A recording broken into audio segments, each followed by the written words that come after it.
This is number 11, Oklahoma. It's number 4, Alabama. Alabama is a 6-point home favorite.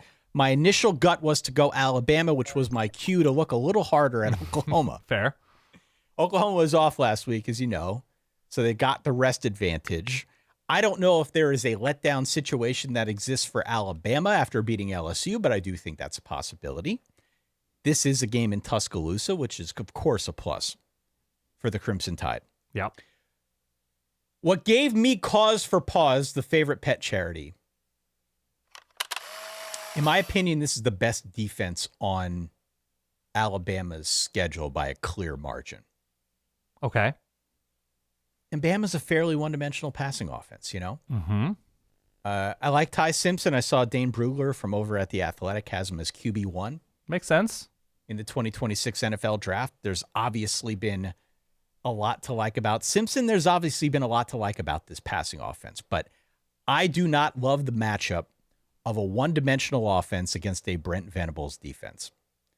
A defense, mind you, that is fairly blitz-heavy, very zone-heavy. Yeah.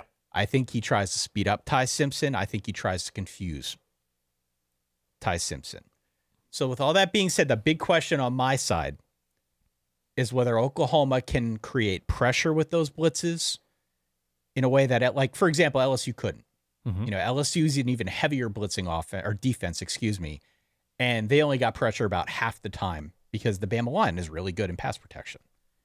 But if you can pressure him, the numbers go way down.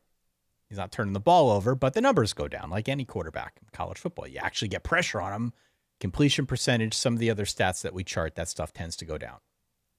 How do you feel about this one? Is this something that Oklahoma can do with great success? I think somewhat. The Alabama offensive line has been inconsistent at times. They look dominant. Obviously, sort of opening things up for a rushing attack, which I don't think is on the offensive line specifically, but it's on, you know, the connection between the offensive line and the coaching staff and what kind of priority the rushing attack has within this offense. This is something that I've looked at for this game. Georgia on the road, Vanderbilt, Mizzou on the road, Tennessee, South Carolina on the road, and then there's a bye, and then the LSU game. There have been no weeks off for Alabama. No. It seemed like the South Carolina game might be, all things considered.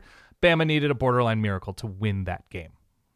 And so you talk about legs, you talk about speed, you talk about, you know, having it for the home stretch. I think Alabama does.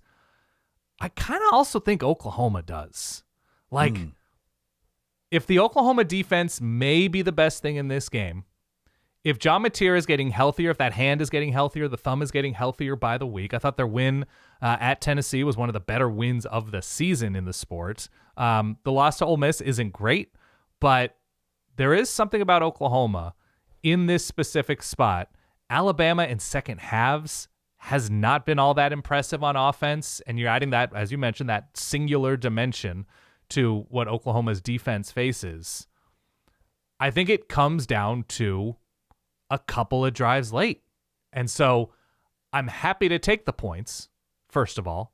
And then second of all, to what degree? Do I like Oklahoma outright? Am I happy to just take points? I think this is going to be a folk hero game for John Mateer. I have Oklahoma winning this game 23-20. Wow. And it's just the number of games in a row for Alabama, the lack of rushing, lack of being able to win this game in multiple ways, the second half lulls for Alabama. Not that Oklahoma's putting 45 on teams, but you know, they struggle with Lenoris Sellers a little bit, and I don't think Oklahoma has a receiver who's capable of having a big play moment like Nick Harbor had in that Bama game. But there is just something about this spot when it's happening. Oklahoma's defense on the road. They did it against Tennessee. They were much more impressive against South Carolina on the road than Bama was. Yeah. I think Bama's really, really good, but I don't think they are unbeatable anywhere. So I'm going Oklahoma out right here. Bill Connolly just posted a piece out at ESPN.com. Might have been earlier today or late yesterday. I'm not sure exactly when. And Oklahoma's been running, by the way. They've been running a lot better. They've been running better. They absolutely been running better. Bill's piece was ranking quarterbacks across college football. Mm-hmm. And one of the pieces one of the nuggets that he included about Ty Simpson was just like a line graph. And he was showing how there have been actually, even though Ty Simpson's been very good, the returns on the passing game have been diminishing for Alabama and for the Alabama offense over the last like 6 games or so. And so I harken back to what I said at the very top of this. Of the defenses on the schedule, Oklahoma is not only like maybe the best, but right now they are the best at getting pressure with their blitz and just getting pressure in general. Yeah. I think Ty Simpson is going to see a bunch of different stuff against this Oklahoma defense. And I think it'll be a real test for him. I think it'll be a real test for this line. The other thing worth considering, and forgive me if you mentioned this already, this is like a must-win spot for Oklahoma. Agree. You know, they're 7-2. They're 11th in the playoff rankings. You lose this one, you get to 3 losses. Your hopes going up in smoke. They're not going to win the big prize in the SEC. They're not going to win the conference, but there's still I think a pretty good chance that they could find their way into the playoff. But they got to win games like this. Yeah, I think they are good enough on defense to make this ugly. I think they are tough enough on offense to keep this one close. I've got a 23-21 final. Also in favor of the Oklahoma Sooners. Oh, man. Ty, what are we doing out here? So congratulations to Bama in advance. Congratulations, Bama. Yeah. I've got Oklahoma outright. I'm with you on this one. Yeah. Look, though, they have a loss with John Mateer and his throwing finger, throwing thumb, whatever, to Texas, where he threw 3 picks. I don't know. I think it works out well for OU, and I apologize to Bama now on your behalf.